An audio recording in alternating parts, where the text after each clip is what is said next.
press the bell icon on the YouTube app and never miss another update. Hello students, in the last class we were talking about relative density, right? So today in 14th part of the same chapter, gravitation,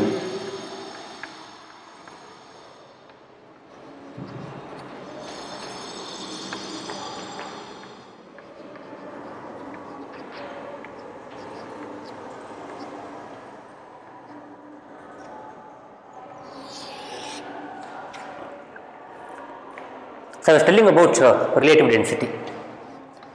So this relative density of any substance is the ratio of what? Density of that substance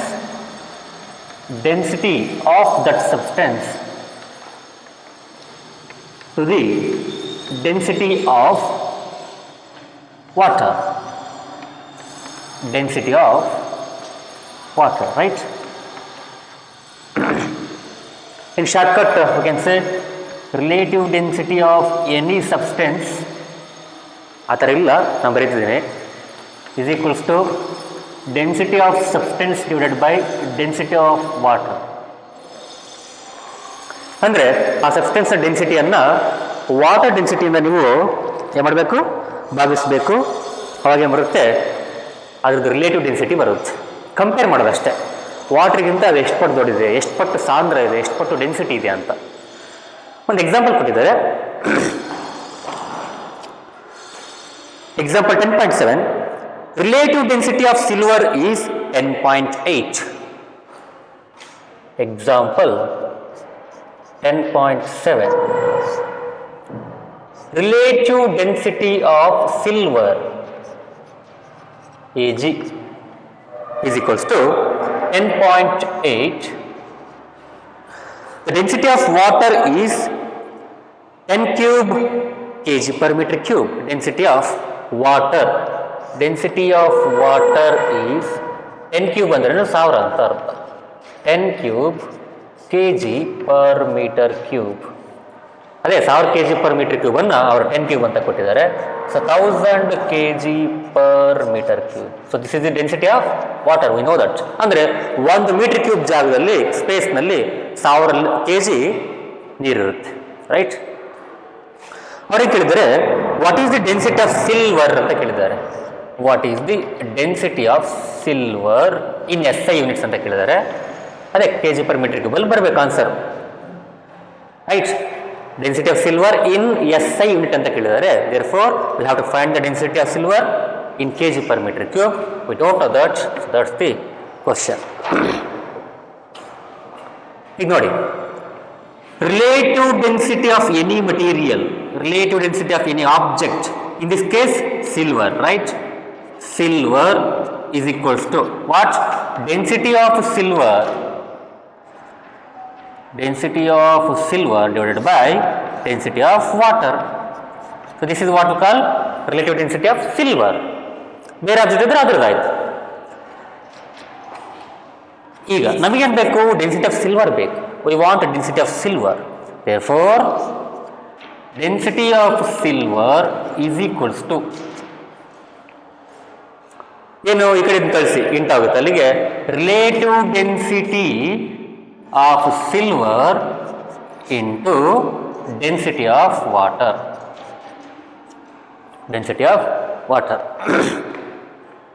ಈ ಥರ ಇಲ್ಲ, you should not write RD ಎಲ್ಲ. D ಬರೀರಿ, density of silver ಅಂತ ಬರೀರಿ. First ವರ್ಡ್ಸಲ್ಲಿ ಬರೀಬೇಕು ನೀವು. ಇಲ್ಲೆಲ್ಲ ಬರೀಬೇಕು, relative density of silver, density of water, density of silver ಅಂತಂದು ವರ್ಡ್ಸಲ್ಲಿ ಬರೀಬೇಕು. ಎಕ್ಸಾಮಲ್ಲಿ ಟೆಸ್ಟ್ ಎಲ್ಲಾರು ಕ್ವಶನ್ ಕೇಳಿದಾಗ ವರ್ಡ್ಸಲ್ಲಿ ಬರೀಬೇಕು. ಇಲ್ಲಿ ಪಕ್ಕದ ಬೇಕಾದ್ರೆ ಬ್ರಾಕೆಟ್ಲಿ ಥರ ಡಿ ಆಫ್ ಸಿಲ್ವರ್ ಅಂತ ಬರೀಬೋದು. ಇಲ್ಲ ಅಷ್ಟೇ, first relative density of silver ಅಂತ ಬರೆದು ಡೆನ್ಸಿಟಿ ಆಫ್ ಸಿಲ್ವರ್ ಅಂತ ಫುಲ್ ವರ್ಡ್ಸಲ್ಲಿ ಬರೀಬೇಕು, ಈ ಥರ ಬರೀಬಾರ್ದು, ರೈಟ್? ನಾನು ನಿಮ್ಗೆ ತೋರ್ಸಕ್ಕೆ ಹೇಳ್ತಿದ್ದೆ ಅಷ್ಟೇ.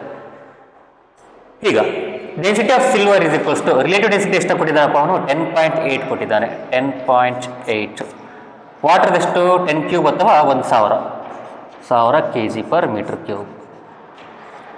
Is the relative density as a unit?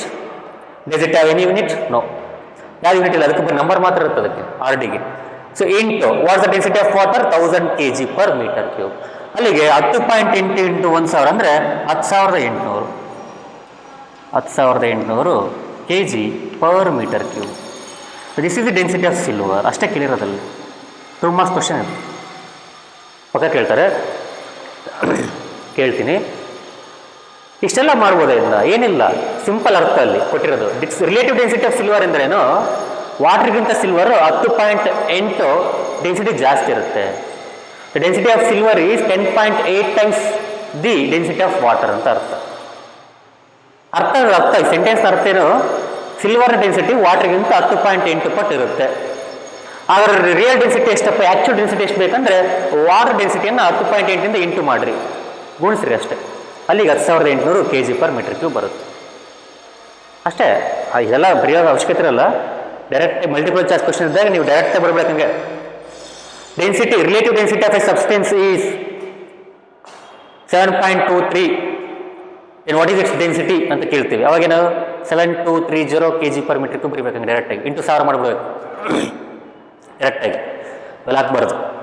Theory questions ಇದ್ದಾಗೆ ಟೆಸ್ಟ್ ಅಥವಾ ಎಕ್ಸಾಮ್ ಕೇಳಿದಾಗ ಈ ಥರ ಬರೀಬೇಕು. MCQs ಅಲ್ಲಿ ಅದನ್ನಪ್ಪ ಡೈರೆಕ್ಟಾಗಿ ಸಾಲ್ವ್ ಮಾಡಿ.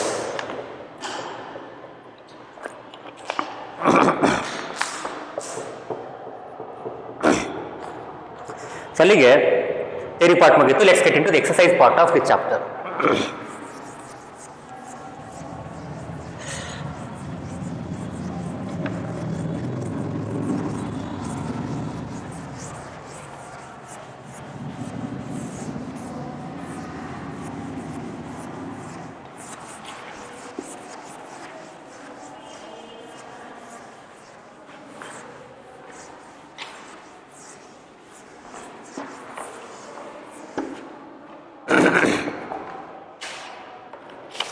Exercise.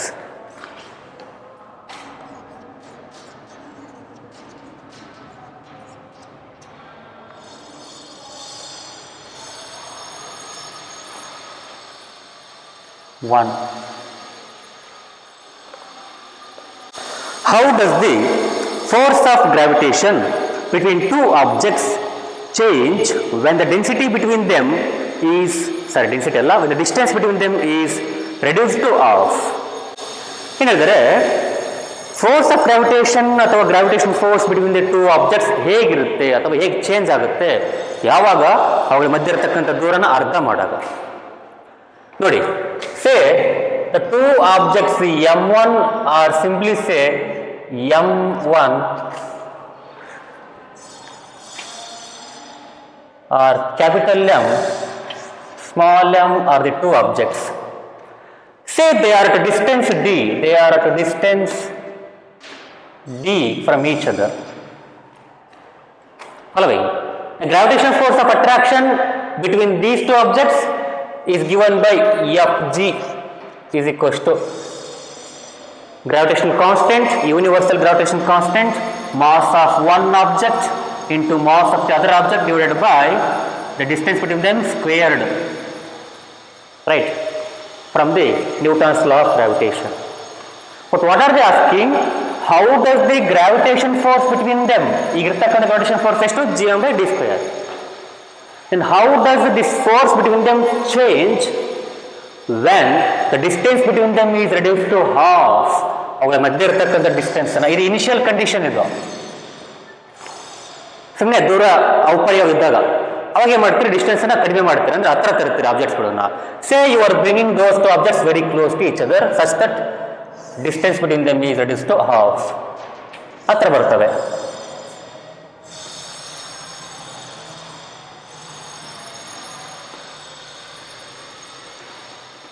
So d/2 ಬಂತೀಗ.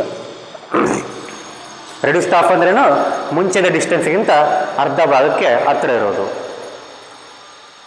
ಆ ಸಿಚುವೇಶನ್ ಅಲ್ಲಿ, ಆ ಸಂದರ್ಭದಲ್ಲಿ ಫೋರ್ಸ್ ಏನಾಗಿರುತ್ತೆ ಅಂತ ಕೇಳ್ತಿದ್ದಾರೆ. ನ್ಯೂ ಫೋರ್ಸ್ ಅಂತ ಇದು, ನ್ಯೂ ಸಿಚುವೇಶನ್, ನ್ಯೂ ಫೋರ್ಸ್. ಅರ್ಥ ಆಗ್ತದನ? Initially the force was gmm by d square, but the objects are brought to the half distance compared to the initial distance. ಇದು ಕಂಪೇರ್ ಮಾಡಿದ್ರೆ ಅರ್ಧ ಡಿಸ್ಟೆನ್ಸ್ಗೆ ಹತ್ರ ತರ್ತಾರೆ ಎರಡು ಆಬ್ಜೆಕ್ಟ್ಸ್ಗಳನ್ನು. ಅವಾಗ ಫೋರ್ಸ್ ಏನಾಗುತ್ತೆ ಅಂತ ಕೇಳ್ತಾರೆ. ಸೊ ಫೋರ್ಸ್ ಈ ಥರ ಏನು ಬರಿಬೋದು, ನ್ಯೂ ಫೋರ್ಸ್ ಅಂತ ಬರೀತೇನೆ. ಎಫ್ ಜಿ ನ್ಯೂ ಅಂತ, ಅಂದರೆ ನ್ಯೂ ಸಿಚುವೇಶನ್ ಇರತಕ್ಕಂಥ ಫೋರ್ಸ್ ಎಫ್ ಜಿ ನ್ಯೂ. ಇದು ಎಫ್ ಜಿ ಓಲ್ಡ್ ಅಂತ ಬರೀ, ಅಥವಾ ಎಫ್ ಜಿ ಇನಿಷಿಯಲ್ ಅಂತ ಬರಿಬೋದು. ಎಫ್ ಜಿ ಇನಿಷಿಯಲ್, ಇನಿಷಿಯಲ್ ಅಥವಾ ಓಲ್ಡ್ ಅಂತ ಬರಿಬೋದು. Is equals to G constant, we have to take the mass of the two objects. The law states that in the denominator, sorry, in the numerator, constant into mass of one body into mass of the other body. ಇಲ್ಲಿ ನಾವು mass ಏನು change ಮಾಡಿಲ್ಲ, ಅವನೇ ತಂದು ಹತ್ರ ಇಟ್ಟಿದ್ದೀವಿ ಅಷ್ಟೇ. Divided by distance square. The law says that in the denominator it should be distance square, but ಇಲ್ಲಿ ಡಿಸ್ಟೆನ್ಸ್ ಏನಾಗಿದೆ, ಅರ್ಧ ಆಗಿದೆ. ಹಾಗಾಗಿ d/2 ತಗೋಬೇಕು ನಾವಿಲ್ಲಿ. ಇಲ್ಲಿ ಡಿಸ್ಟೆನ್ಸ್ ಡಿ ಇತ್ತು, ಡಿ ಸ್ಕ್ವೇರ್ ತಗೊಂಡು. ಇಲ್ಲಿ ಡಿಸ್ಟೆನ್ಸ್ d/2 ಇದೆ, ಇಲ್ಲಿ d/2 ಸ್ಕ್ವೇರ್ ತಗೋಬೇಕು. ಡಿ ಸ್ಕ್ವೇರ್ ತಂದು ತಗೋಬಿಡುತ್ತೆ. ಅಲ್ಲಿಗೆ G M M by d/2 square ಅಂದರೆ ನಾನು d²/4 ಅಂತ ಬರಿತೀನಿ. ಎರಡಕ್ಕೂ ಸ್ಕ್ವೇರ್ ಮಾಡಬೇಕು. ಈಸ್ ಈಕ್ವಲ್ಸ್ ಟು 4 ಮೇಲಕ್ಕೆ ಹೋಗುತ್ತೆ. ಹೇಗಂದರೆ a/b/c is equals to ac/b ಅಂತ, ಅದು ac/b mathematical operation property. Following. So 4GMMD² ಆಯಿತು. ಅದು new force, F G new force, right? ಅಥವಾ the force in the second situation ಅಂತ ಬರೀಬೋದು. ಇದು ಹಿಂಗೂ ಬರೀಬೋದು. ಎಫ್ ಜಿ 1 ಅಂತ ಬರೀತಾರೆ, ಎಫ್ ಜಿ ಇನಿಷಿಯಲ್ ಅಂತ ಬರೀತಾರೆ, ಎಫ್ ಜಿ ಅದ ಕಡಿಮೆ ಫೈನಲ್ ಅಂತ ಬರೀತಾರೆ. ಹೆಂಗಾದ್ರೂ ಬರೀಬೋದು. F G initial, F G new ಏನಾದರೂ ಬರೀಬೋದು. Initial, final, new.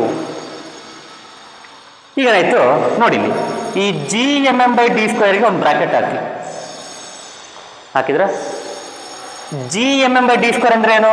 GMM/d² ಅಂದ್ರೆ ಎಫ್ ಜಿ ಇನಿಷಿಯಲ್ ಅಂತ ಅರ್ಥ. ಮುಂಚೆ ಇದ್ದ ಫೋರ್ಸು, ಅಲ್ಲಿಗೆ 4 ಬರಿತೀನಿ. ಇದಿಷ್ಟು ಜಾಗದಲ್ಲಿ ಇನಿಷಿಯಲ್ ಫೋರ್ಸ್ ಅಂತ ಬರಿತೀನಿ ಅಷ್ಟೇ. ಇನಿಷಿಯಲ್, ಮುಂಚೆ ಇದ್ದಂಥ ಫೋರ್ಸು, ಎಫ್ ಜಿ ಇನಿಷಿಯಲ್ ಅಂದ್ರೇನು? ಈಗ ನೆಕ್ಸ್ಟ್ ಅಥವಾ ನ್ಯೂ ಫೋರ್ಸ್ ಏನಿರುತ್ತೆ, ದೂರ ಅರ್ಧ ಮಾಡಿದಾಗ ಎಷ್ಟು ಫೋರ್ಸ್ ಇರುತ್ತೆ ಅಂದರೆ ಮುಂಚೆ ಇದ್ದ ಫೋರ್ಸ್ಗಿಂತ 4 ಪಟ್ಟಿರುತ್ತೆ ಅಂತ ಅರ್ಥ ಇರೋದು. 4 of F G initial, F G initial ಇಷ್ಟೇ. How does the force change ಅಂದರೆ the force becomes the force in the second situation, or the force, the new force between the two objects becomes 4 times the initial force between them. ಮುಂಚೆ ಇದ್ದ ಫೋರ್ಸ್ಗಿಂತ 4 ಪಟ್ಟು ಆಗುತ್ತೆ. ಯಾವಾಗ? ಅವುಗಳ ಮಧ್ಯೆ ಇರತಕ್ಕಂಥ ದೂರ ಅರ್ಧ ಆದಾಗ. ನಾನು ಹೇಳಿದ್ದೆ ನಮಗೆ force is inversely proportional to d² ಅಂತ ಹೇಳಿದ್ವಲ್ವಾ? Proportional to inverse proportional to d². ದೂರ ಅರ್ಧ ಆದರೆ ಫೋರ್ಸ್ ಜಾಸ್ತಿ ಆಗುತ್ತೆ. ನಿಮ್ಗೆ ಗೊತ್ತಿರಬೇಕು, ಕೆಳಗಿರ್ತಕ್ಕಂಥದ್ದು ಜಾಸ್ತಿ ಆದರೆ ಕಮ್ಮಿ ಆಗುತ್ತೆ, ಕಡಿಮೆ ಆದರೆ ಜಾಸ್ತಿ ಆಗುತ್ತೆ, ಉಲ್ಟಾ ಪಲ್ಟ. ಬಟ್ ಸ್ಕ್ವೇರ್ ಇರೋದ್ರಿಂದ ಸ್ಕ್ವೇರ್ ಪಟ್ಟು ಜಾಸ್ತಿ ಅಥವಾ ಸ್ಕ್ವೇರ್ ಪಟ್ಟು ಕಡಿಮೆ ಆಗುತ್ತೆ. ಇಲ್ಲಿ ಡಿಸ್ಟೆನ್ಸು ಅರ್ಧ ಆಗಿದೆ ಅಂದರೆ ಕಡಿಮೆ ಆಗಿದೆ, ಫೋರ್ಸು ಜಾಸ್ತಿ ಆಗಬೇಕು. ಎಷ್ಟು ಪಟ್ಟು ಜಾಸ್ತಿ ಆಗಬೇಕು? ಅರ್ಧ ಆಗಿದೆ ಅಂದ್ರೆ 1/2 ಆಗಿದೆ, ಅದನ್ನ ಸ್ಕ್ವೇರ್ ಮಾಡಬೇಕು. ಅಲ್ಲಿಗೆ 1/4 ಆಯಿತು, ಅದನ್ನ ರಿವರ್ಸ್ ಹೊಡಿಬೇಕು, ಅಲ್ಲಿಗೆ 4 ಆಯಿತು. ಅಂದ್ರೆ 4 ಪಟ್ಟು ಡೈರೆಕ್ಟ್ ಜಾಸ್ತಿ ಆಗುತ್ತೆ. ಇದು ಡೈರೆಕ್ಟಾಗಿ ಇದು ಥಿಯರಿ ಪಾರ್ಟ್ ಬರೀಬೇಕು. ಇದು 2 ಮಾರ್ಕ್ಸ್ ಕೇಳಿದಾಗ ಇದೇ ಥರ ಬರೀಬೇಕು ನೀವೀಗ. Let the two objects be m and m, distance between them is d, then fg initially given by fgm/d². Now the objects are brought to the distance d/2. The force, new force is equals to ಈ ಥರ ಬರೀಬೇಕು. ಅಲ್ಲಿಗೆ ಹಿಂಗೆ ಬರುತ್ತೆ ಲಾಸ್ಟಿಗೆ. ಅಂದರೆ new force ಹಳೆ ಫೋರ್ಸ್ಗಿಂತ 4 ಪಟ್ಟು ಇರುತ್ತೆ, ಯಾಕಂದರೆ ದೂರ ಕಡಿಮೆ ಆಗಿದೆ. ಇದು ಥಿಯರಿಗೆ 2-3 ಮಾರ್ಕ್ಸ್ ಕೇಳಿದಾಗ. ನೀವು MCQs ಕೇಳಿ ಇವೆಲ್ಲ ಮಾಡೋ ಅವಶ್ಯಕತೆ ಇರಲ್ಲ, ರಾಡಿಯವಲ್ಲವು ಅಷ್ಟೊಂದು ಬರೆಯೋ ಅವಶ್ಯಕತೆ ಇರಲ್ಲ, ಬರೀಲೂಬಾರ್ದು, ಟೈಮ್ ಸೇವ್ ಆಗಬೇಕಲ್ವ. ಏನು ಮಾಡಿದ್ರಿ ನೀವು? ಡಿಸ್ಟೆನ್ಸ್ ಕಡಿಮೆ ಆಯಿತು, ಎಷ್ಟಾಯ್ತಪ್ಪ? ಅರ್ಧ ಆಯಿತು. ಫೋರ್ಸ್ ಜಾಸ್ತಿ ಆಗಲೇಬೇಕೀಗ, ಯಾಕಂದ್ರೆ ಡಿಸ್ಟೆನ್ಸ್ ಕಡಿಮೆ ಅಂದರೆ ಫೋರ್ಸ್ ಜಾಸ್ತಿ ಆಗುತ್ತೆ. ಹೆಂಗೆ ಜಾಸ್ತಿ ಆಗುತ್ತೆ? ಇಲ್ಲಿ 2 ಮೇಲಿಗೆ ಬರ್ಕೊಂಡು ಸ್ಕ್ವೇರ್ ಮಾಡೋದು, ಅಲ್ಲಿಗೆ 4, ಯಾಕಂದ್ರೆ d² ಇರೋದಲ್ವ. ಸೊ d² ಮಾಡಿದ್ನ distance become half, therefore half square ಅಂತ ಮಾಡಬೇಕಿಂದ ಬರೋದೇನು 1/4. ಅದನ್ನ ಉಲ್ಟಾ ಹಾಕಬೇಕು, ಯಾಕೆ? They are inverse proportional. ಅಲ್ಲಿಗೆ ಫೋರ್ಸ್ ಏನಾಗುತ್ತೆ? ಹಳೆ ಫೋರ್ಸ್ಗಿಂತ 4 ಪಟ್ಟು ಜಾಸ್ತಿ ಇರುತ್ತೆ. ಈ ಥರ ಡೈರೆಕ್ಟಾಗಿ ಮಾಡೋದಿಲ್ಲ, ರೈಟ್? ನೆಕ್ಸ್ಟ್ ಕೊಡ್ತೀವಿ. Next question.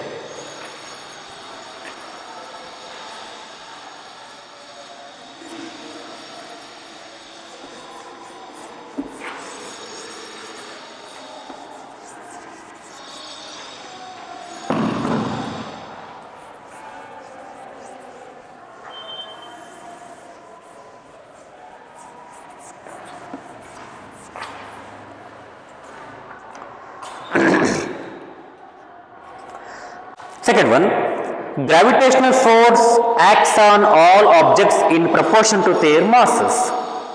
Why then a heavy object doesn't fall faster than a light object? ಹೇಗೆ ಕೇಳ್ತಿದ್ದಾರೆ, ಒಂದು ಎತ್ತರದಿಂದ ಒಂದು ಹೆವಿ ಆಬ್ಜೆಕ್ಟ್, ಇನ್ನೊಂದು ಲೈಟ್ ಆಬ್ಜೆಕ್ಟ್, ಅಂದರೆ ಭಾರವಾಗಿದ್ದು ಇನ್ನೊಂದು ಭಾರ ಇರದೇ ಇರೋದು, ಎರಡನ್ನ ಬಿಟ್ಟಿದ್ದಾರೆ.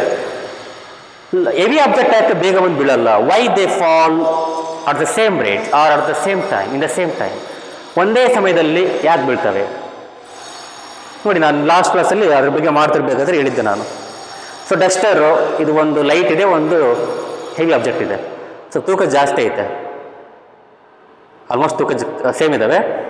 ಸೊ ಇದಕ್ಕೆ ಸ್ವಲ್ಪ ಜಾಸ್ತಿ ಇದೆ ತೂಕ, ಫೀಲ್ ಮಾಡ್ಬೋದು. ಬಿಟ್ಟಾಗ ಏನಾಗುತ್ತೆ, ಎರಡು ಒಟ್ಟಿಗೆ ಬಂದು ಬೀಳ್ತವೆ.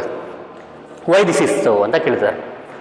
We know that whenever the objects fall to the earth, when objects are substances, right, when objects fall on earth or towards earth, fall towards earth, they fall at constant acceleration.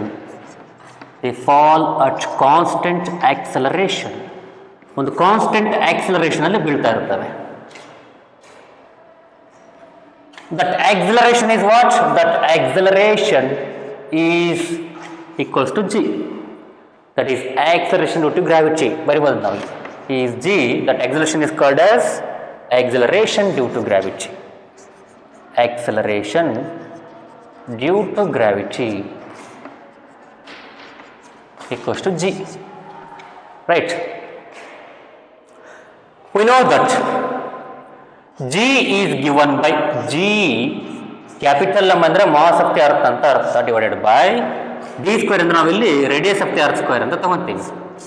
when the objects are near to the surface of the earth or on the surface of the earth. In this equation there is no variable or there is no, ಏನಂತೀವಿ, in this equation the mass of the object doesn't matter here, because mass of the earth have constant radius of the earth, right? So from this equation we can say that G does not depend on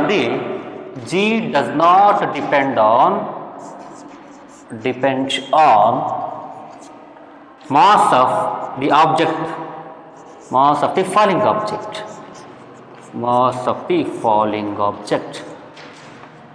that is small m.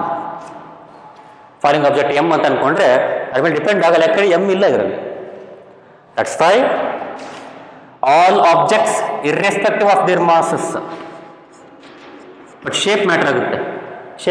ಯಾಕೆ ಹೇಳಿ, ಒಂದು plane ಆಗಿರ್ತಕ್ಕಂಥ ಭಾಳ ದೊಡ್ಡದಾಗಿರ್ತಕ್ಕಂಥ ಒಂದು paper ಒಂದು ಚಾಪೀಸ್ ಬಿಟ್ಟಾಗ ಡಿಫ್ರೆಂಟಾಗಿ ಬೀಳ್ತವೆ, ಯಾಕಂದರೆ ಅಲ್ಲಿ ಏರ್ ಡಿಸ್ಟೆನ್ಸು ಹೆಚ್ಚಿಗಿರುತ್ತೆ ಯಾರಿಗೆ, ಪೇಪರಿಗೆ.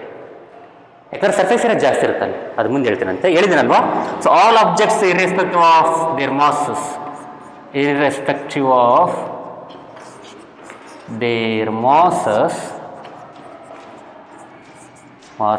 fall at the same rate, that is in the same time, at the same rate, ಒಂದೇ ರೇಟಲ್ಲಿ ಒಂದೇ ಸ್ಪೀಡ್ನಲ್ಲಿ ಬಂದು ಬೀಳ್ತವೆ. at the same rate or in the same time, that is they reach the ground in the same time. Ground ಅನ್ನು ಮುಟ್ತವೆ ಎಲ್ಲಿ? ಅದೇ ಸಮಯದಲ್ಲಿ, ಒಂದೇ ಸಮಯದಲ್ಲಿ, right. because it is constant. G is approximately 9.8 meter per second square. In the equation it is evident that there is no mass of the object. Mass of the object ಇಲ್ಲ ಇಲ್ಲಿ, ಹಾಗಾಗಿ ಅದ್ರ ಮೇಲೆ ಡಿಪೆಂಡ್ ಆಗಲ್ಲ ಇಲ್ಲಿ. ಯಾವುದಾದ್ರೂ ಹಾಕು ನೀನು, ದೊಡ್ಡದಾಕು ಸಣ್ಣದಾಕು, ಇದು ವೀರದಾಕು, ಯಾವುದಾದ್ರೂ ಹಾಕು, they fall at same rate and in the same time. ಹಾಗಾಗಿ heavy object doesn't fall faster than light object. They fall at same rate in the same time. Third one,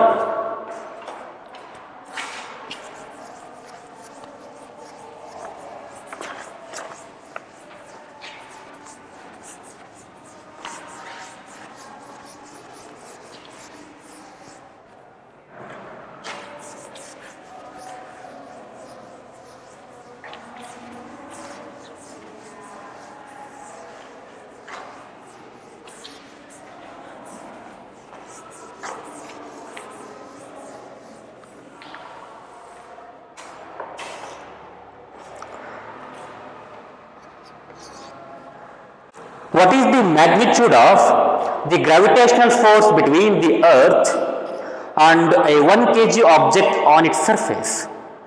Mass of the earth is 600 × 10^24 kg and radius of the earth is 6.4 × 10^6 meter. ಏನು ಹೇಳಿದರೆ gravitation force between the earth and 1 kg object ಇದೆ ಅಂತ. There is 1 kg object on the surface of the earth. ಇಲ್ಲಿ 1 kg object ಇದೆಯಪ್ಪ ಭೂಮಿ ಮೇಲೆ. ಅವೆರಡು ಮಧ್ಯೆ ಇರ್ತಕ್ಕಂಥ ಗ್ರಾವಿಟೇಷನ್ ಫೋರ್ಸ್ ಎಷ್ಟು ಅಂತ ಕೇಳಿದ್ದಾರೆ, ಮ್ಯಾಗ್ನಿಟ್ಯೂಡ್ ಅದ್ರ ವ್ಯಾಲ್ಯೂ ಎಷ್ಟು ಅಂತ ಕೇಳಿದ್ದಾರೆ. ಅಲ್ಲಿ ಏನು ಕೊಟ್ಟಿದ್ದಾರೆ, ಮಾಸ್ ಆಫ್ ದಿ ಅರ್ತ್ ಕೊಟ್ಟಿದ್ದಾರೆ. Mass of the earth 6 × 10^24 kg. Right. Mass of the object 1 kg. ಎಷ್ಟು 1 kg. Radius of the earth ಕೊಟ್ಟಿದ್ದಾರೆ. Radius of the earth 6.4 × 10^6 meter. 10^6 meter 6400 kilometer ಅಂತ ಅರ್ಥ. ಅಲ್ಲಿಗೆ we have to find the gravitation force between them. Find the gravitational force between them. What is the gravitational force between the earth and that 1 kg object? We know that from the Newton's law of gravitation, from the universal law of gravitation, from Newton's law, universal law of gravitation, ನಾನು G ಅಂತ ಬರೀತೀನಿ, gravitation ಶಾರ್ಟ್ಕಟ್ಗೆ. From ನೀವು ಬರಿಬಾರ್ದು. Fg between them is given by constant g into mass of first body into mass of the second body divided by distance square between them. ಇಲ್ಲಿ mass of the first body ಅಂದ್ರೇನು, mass of the earth. Mass of the second body ಅಂದ್ರೇನು, mass of the object. So ಹಿಂಗೆ ತಗೋಬೇಕು. ಇದನ್ನ M ಅಂತ ತಗೊಂಡು ಇದನ್ನ small M ತಗೋಬೋದು, ತಗೋಬೋದು, ನೋ ಡೌಟ್, ತಪ್ಪೇನಿಲ್ಲ. ಬಟ್ ಚೆನ್ನಾಗಿ ಗೊತ್ತಾಗಲ್ಲ ಅಂತ mass of the earth, mass of the object ಅಂತ ಬರಿತೀವಿ. ಡಿಸ್ಟೆನ್ಸ್ ಬಿಟ್ವೀನ್ ದೆಮ್ ಅಂದ್ರೇನು, ಈಗ ಅಲ್ಲಿ ಅರ್ತ್ ಮೇಲೆ ಇದೆ ಆಬ್ಜೆಕ್ಟ್ ಅಂದರೆ ಡಿಸ್ಟೆನ್ಸ್ ಬಿಟ್ವೀನ್ ದೆಮ್ ಎಷ್ಟಾಗುತ್ತೆ, ಡಿಸ್ಟೆನ್ಸ್ ಅನ್ನು ಎಲ್ಲಿಂದ ಕಲೆಕ್ಟ್ ಮಾಡ್ತೀವಿ, from the center to center. So ಈ ಆಬ್ಜೆಕ್ಟ್ ಸೆಂಟರಿಂದ ಅರ್ತ್ ಸೆಂಟರ್ವರೆಗೂ ಮೆಜರ್ ಮಾಡಬೇಕು. ಅಂದ್ರೇನು, ಆಲ್ಮೋಸ್ಟ್ ರೇಡಿಯಸ್. ಇದು ಸ್ವಲ್ಪ ಬಿಟ್ಟು ಹೋಗುತ್ತೆ, ಆಬ್ಜೆಕ್ಟ್ನ ರೇಡಿಯಸ್ ಬಿಟ್ಟು ಹೋಗುತ್ತೆ, ಬಿಟ್ಟಾಕಿ, ಭಾಳ ನೆಗ್ಲಿಜಿಬಲ್ ಅದು. ಸೊ ಈ ಆಬ್ಜೆಕ್ಟ್ನ ರೇಡಿಯಸ್ ಬಿಟ್ಟಾಕಿ. ಸೊ ಇಲ್ಲಿದ್ದ ನೋಡಿ ಅರ್ತ್ ರೇಡಿಯಸ್ ಎಷ್ಟಿದೆ ಅಲ್ವಾ, so that becomes a distance.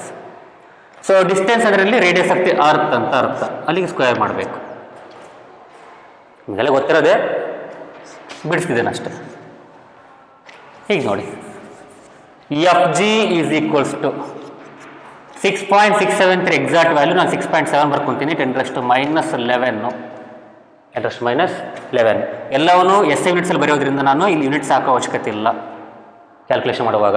6.7 10⁻11 newton meter square per kg square. Mass of the earth ಎಷ್ಟಿದೆ, 6 × 10⁻24 kg ಇದೆ. 6 × 10⁻24 kg ಇದೆ. ಮಾಸ್ ಆಫ್ ದಿ ಆಬ್ಜೆಕ್ಟ್ ಎಷ್ಟಿದೆ, 1 kg ಇದೆ. Divided by distance between them ಎಷ್ಟಿದೆ, 6.4 × 10⁻6 whole square metre square, ಅಲ್ಲಿ whole square. ಯಾವ units ಬರೆದಿಲ್ಲ, ಯಾಕೆ ಹೇಳಿ, ಎಲ್ಲವೂ ಕೊಟ್ಟಿರೋದು ಎಸ್ ಯೂನಿಟ್ಸ್ನ ಕೊಟ್ಟಿದ್ದಾನೆ. Let's do the calculation. 6×42 4 36 4 40. So 40.2 ಆಯಿತು. ರೈಟ್. ಕೆಳಗಡೆ 64 square, I think 64 × 64, 4 × 240, 4 × 256, 6 × 24, 6 × 36, 38, 6 9 4 4096. So 4096 is the square of ಇದರದ್ದು 64. ಬಟ್ ಇಲ್ಲಿ 6.4 ಇದರಿಂದ 2 ಪಾಯಿಂಟಿಗೆ ನಾವು ಪಾಯಿಂಟ್ ಇಡಬೇಕು. ಅರ್ಥ ಆಗ್ತದನಾ? 6.4 ಅನ್ನು 64 ಅಂತ ಬರ್ಕೊಂಡಿದ್ದೀನಿ, ಸ್ಕ್ವೇರ್ ಮಾಡಿದ್ದೀನಿ, ಅಲ್ಲಿಗೆ 4096 ಬರುತ್ತೆ. 4096 ಇಡಬಾರ್ದು, ಯಾಕೆಳಿ ಪಾಯಿಂಟ್ಸ್ ಇದೆ ಇಲ್ಲಿ, 6.4 ಇದೆ. 6.4 × 6.4 ಬಿಕಮ್ಸ್ 40.96. ಇಲ್ಲಿ ನೋಡಿ. ಸೊ ಇದು ಮಾಡಾಯಿತು. ಇಲ್ಲಿ ಪವರ್ಸ್ಗಳು ಇದ್ದಾವೆ. 10⁻11 ಇದೆ, 10⁻24 ಇದೆ, ಇಂಟು 1 ಅಂದರೆ ಬಿಟ್ಟಾಕಿ, ಒಂದಿದ್ರೆ ಒಂದೇ ಬಿಟ್ಟರೆ ಒಂದೇ.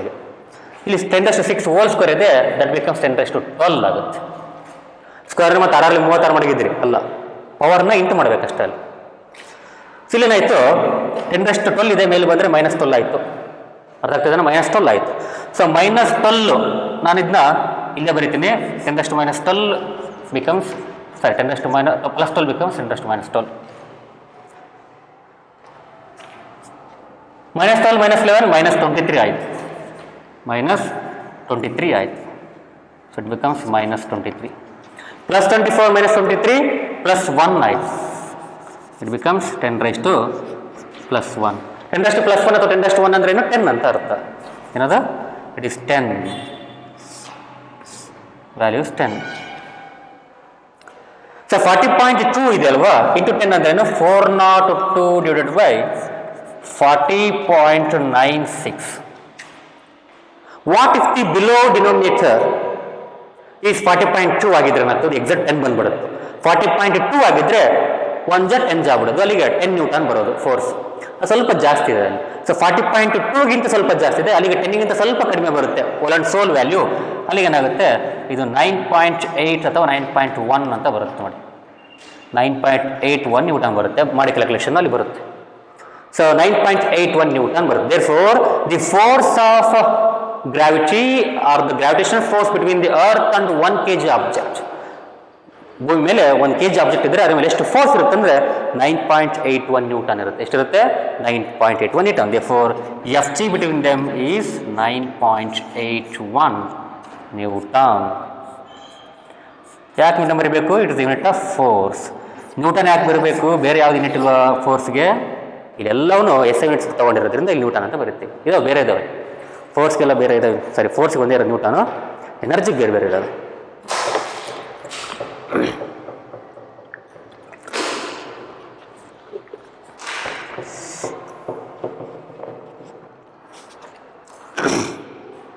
Fourth one.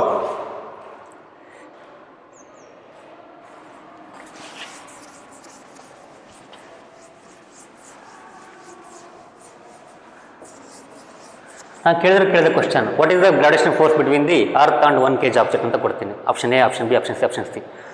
5 ನ್ಯೂಟನು, 6 ನ್ಯೂಟನು, 10 ನ್ಯೂಟನು, 9.81 ನ್ಯೂಟನ್ ಕೊಡ್ತೀನಿ. ಅವ 9.81 ಆಗ್ಬೇಕು ನೀವು. ಸೊ ಇಷ್ಟೆಲ್ಲ ಮಾಡಬೇಕು ಸರ್ ಎಕ್ಸಾಮಲ್ಲಿ ಅಂತ ಕೇಳ್ತೀರಿ ನೀವು. ಅಲ್ಲಿ ಇವೆಲ್ಲ ಫಾರ್ಮುಲಾ ಎಕ್ಸಾಮಲ್ಲಿ ಹಾಕಂಗಿಲ್ಲ, ಡೈರೆಕ್ಟಾಗಿ ಅಲ್ಲಿರ್ತಕ್ಕಂಥ ವ್ಯಾಲ್ಯೂಸನ್ನು ಹಾಕಿ ಇಂಟು ಮಾಡಿ ಡಿವೈಡ್ ಮಾಡಿ ಇಡಬೇಕು.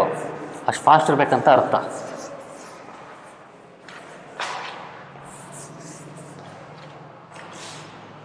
ಅಕಸ್ಮಾತ್ 2 kg ಆಬ್ಜೆಕ್ಟ್ ಕೇಳಿದ್ರಪ್ಪ ನೋಡಿ, 6.67 ಇಂಟು 10 ಅಥವಾ 6.7 ಇಂಟು 1011 ಮಾಡಿದ್ವಿ, 6 ಇಂಟು 1024 ಮಾಡಿದ್ವಿ, ಹೌದಾ?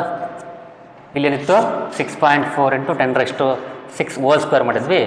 GmD² ಇಲ್ಲಿ mass of the object 1 kg ಇತ್ತು. ಅವಾಗ ಏನು ಬಂದಿತ್ತು? ಎಲ್ಲ ವ್ಯಾಲ್ಯೂ ಓಲಂಡ್ ಸೋಲ್ ವ್ಯಾಲ್ಯೂ ಎಷ್ಟು ಬಂದಿತ್ತು? 9.81 ಬಂದಿತ್ತು.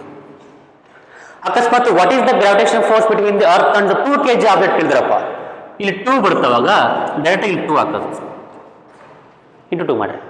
What is the gravitation force of attraction between the earth and 3 kg object ಕೇಳಿದ್ರಪ್ಪ, ಈ ವ್ಯಾಲ್ಯೂ 3 ಮಾಡಿರಿ. 9.81 3 ಮಾಡಿರಿ.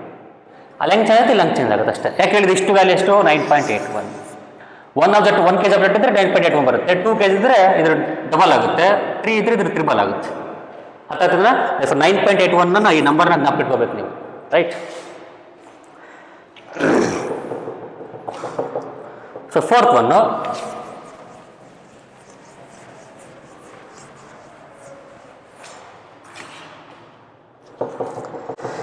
the earth and the moon are attracted to each other by gravitational force. Does the earth attract the moon with a force that is greater or smaller or the same as the force with which the moon attracts the earth? Why ಅಂತ ಕೇಳಿದ್ದಾರೆ. Earth moon ಒಂದಕ್ಕೊಂದು attract ಮಾಡ್ತಿದ್ದಾವೆ, right? Earth moon ಒಂದಕ್ಕೊಂದು attract ಮಾಡ್ತಿದ್ದಾವೆ. They are attracting each other by what? By gravitation force. By gravitational force.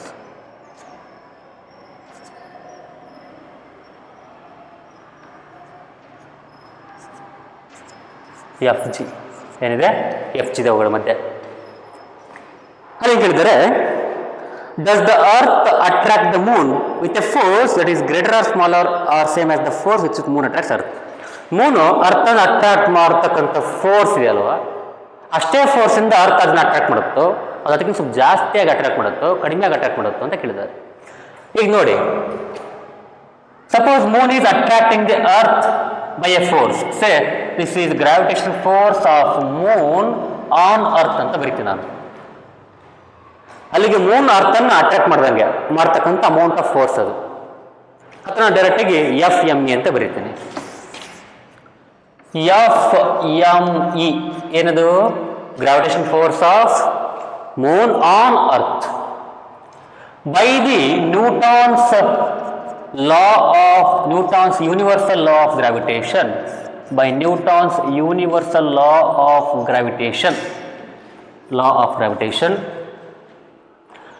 Fme is equals to constant into mass of the moon into mass of the earth divided by distance between them, d square.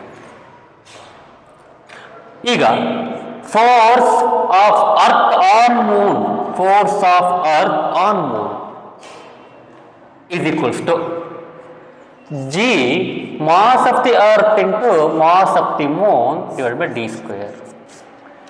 ಮೇಲೆ ಕೆಳ ನೋಡಿ, ಎರಡು ಒಂದೇ ಇವು, same. ಇದಿಲ್ಲಿದೆ ಇದಿಲ್ಲಿದೆ ಅಷ್ಟೇ. In the multiplication process it doesn't matter, right? In the product it doesn't matter whether the M E is here or here. ಅಲ್ಲಿಗೇನು F M E F E M ಎರಡು ಒಂದೇ ಅರ್ಥ. F E M E F E M ಎರಡು ಒಂದೇ ಇನ್ ಮ್ಯಾಗ್ನಿಟ್ಯೂಡಲ್ಲಿ, ವ್ಯಾಲ್ಯೂಲ್ಲಿ ಎರಡು ಒಂದೇ, but direction ಉಲ್ಟಾ ಇರ್ತವೆ. Moon attracts in this way, earth attracts in this way.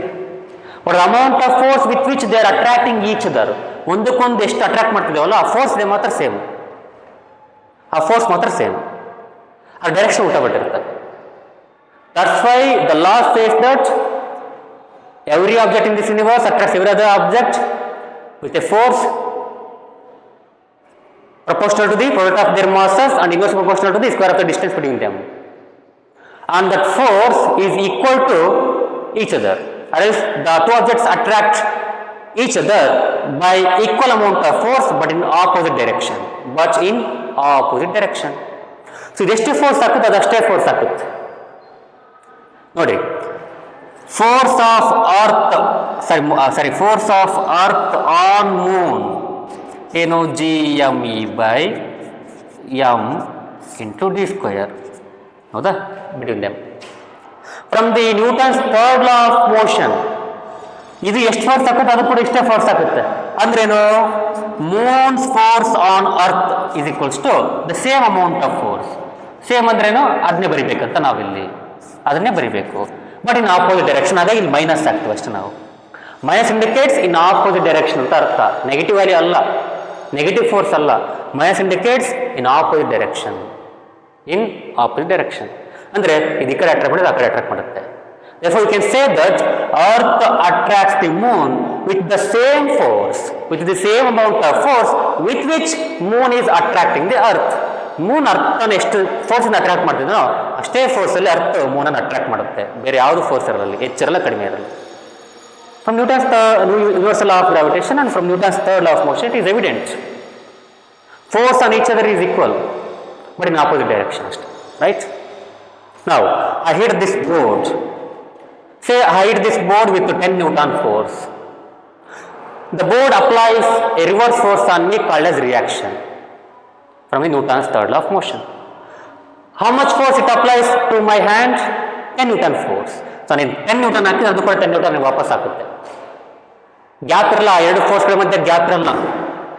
The very moment you applied the force, at the same moment the board apply you the force. Board apply the force on you, but in opposite direction. ನೀವು ಹಿಂಗೆ ಹಾಕಿದ್ರೆ ಅದು ಹಿಂಗೆ ಆಗುತ್ತೆ ಅಷ್ಟೇ.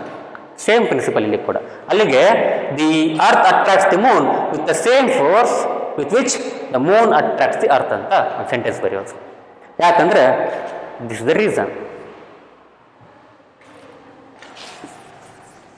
From Newton's law, two objects attract each other by the same gravitational force but in opposite direction ಅಂತ ಬರೆದ್ರಾಯ್ತು ಒಂದು line.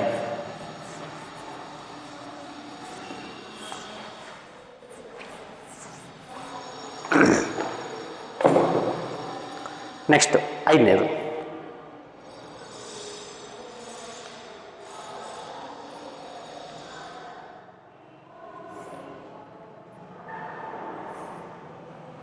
Fine. I think this is enough for today. So in the next class, in part 15, I will go with 5, 6, 7, 8, 9 exercise problems, right? And then watch, enjoy. Thank you.